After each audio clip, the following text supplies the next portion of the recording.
that physician leader was coached in turn by Tony, who would, coach with her over the phone and help her talk through how it was going. And they established these weekly meetings to check in and make group decisions.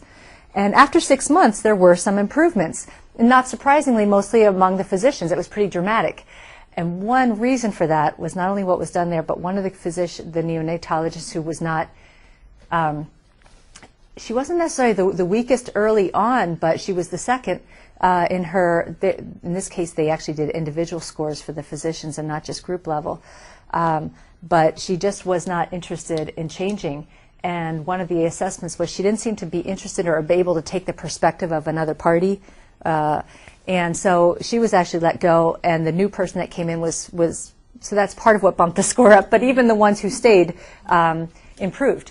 And then also there was an improvement in the nurse manager physician tie and between nurse managers and secretaries. But I thought what was interesting also was that there were these improvements, but it stayed the same or got worse among some of the other groups. And if you break it down and say, not just look at RC as an index, but different dimensions of it, shared knowledge didn't improve for anybody. So it makes you start to think about, well, what makes a good intervention? And some of my thinking here is that the focus on the physician solely kind of sent the wrong message.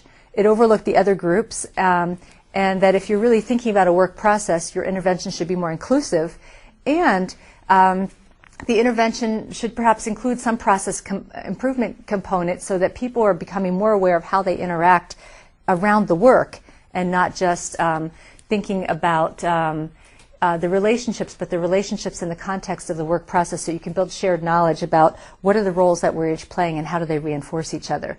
So it's starting to reinforce this idea that's been out there and people keep calling me about, which is that we think our relational coordination is really the soft side of lean and they work really well together. That maybe the process improvement helps people, as you map it out, to really visualize how their work connects to each other, building shared knowledge, identifying what are the goals that are coming out of that work process helps to build shared goals, and that together in the presence of really good coaching can start to elevate the respect level too. Like each of us actually plays a critical role here. So it's just some thoughts as we continue to try different interventions and experiment here. So there's really another piece of the work that I have been doing since the airline study. It's not so much about how do you create change, but what's the organizational infrastructure that helps to sustain and sustain these relational patterns over time. And so in the airline study and in that 9 hospital study, I identified organizational practices that are basically things that we do every day. How do we select people? How do we reward them? How do we train? How do we measure performance? How do we resolve conflicts? What's the nature of the frontline leadership? How do we design jobs? What are the job boundaries like? And there were certain ways, if I had to just sum it up, that work practices can be designed that are either more reinforcing of the silos, like we're selecting you just because you are a really good clinician, as opposed to we're also looking at how you're going to interact with a team, because that's what's going to drive outcomes as well as your clinical knowledge. And thinking about each of these, even the protocols and the shared information systems, are they reinforcing the silos, or are they cutting across deliberately to connect people who are engaged in the same work process? And I think I have a few examples here. Yeah, so I picked a few just to show how what the differences are, and in the book there's a chapter on each one that can help you think about how those get measured, and a paper that came out in Org Science recently that does it a little bit more, really with attention to the methodology. So selecting for teamwork. This was a common kind of comment. Here, technical expertise exceeds teamwork ability as a criterion. Doctors expect teamwork of others simply by virtue of the fact that they're doctors after all. Which reminds me of a comment that was in this last meeting we were having, where someone said the initial thinking on the part of physicians about what is teamwork tends to be that others are cooperating with me. Wow, this is amazing teamwork. I love it. But yeah, so that's a kind of early notion, or maybe not very developed notion of teamwork. And then, by contrast, this was New England Baptist, you've got to be a nice person to work here. We pick it up through their references. The doctors here are also sure to know someone who knows that doctors. So they use kind of word of mouth, too, like what's the real scoop on this person. Nurses like it here because physicians respect their input. And then with respect to other groups as well, teamwork with nurses, this is physical therapy.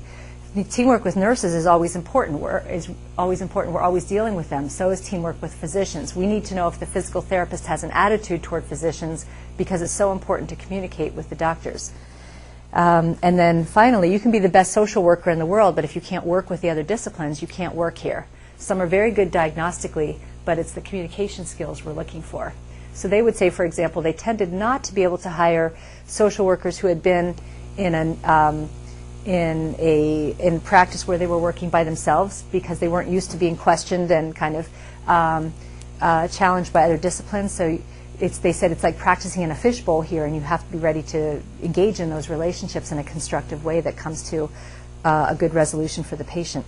So there was a lot of, I was able to, with my colleagues working on this study, to code these interviews to say, okay, so selection for teamwork, always, sometimes, or really not at all for physicians, nurses, and physical therapists, and come up with a measure of to what extent, how intensively does this particular orthopedics unit select for teamwork. And sometimes meant, well, depending on who was making the hiring, sometimes we did and sometimes we didn't, always meant this is something that we are committed to and we look for it whenever we hire, and never meant, you know, it's not on our radar screen. And typically that was more often true for physicians, where it's just not something we look at. We want the best clinician, period. And that tended to be very true in airlines as well, that pilots and mechanics were often, because they're thought to be so technical in their skills, that you wouldn't select them for teamwork. And yet those kind of, the inability to relate well to the other disciplines could really undermine the safety and the timeliness of the whole operation. So it's that more holistic view that turned out to be a good predictor of relational coordination.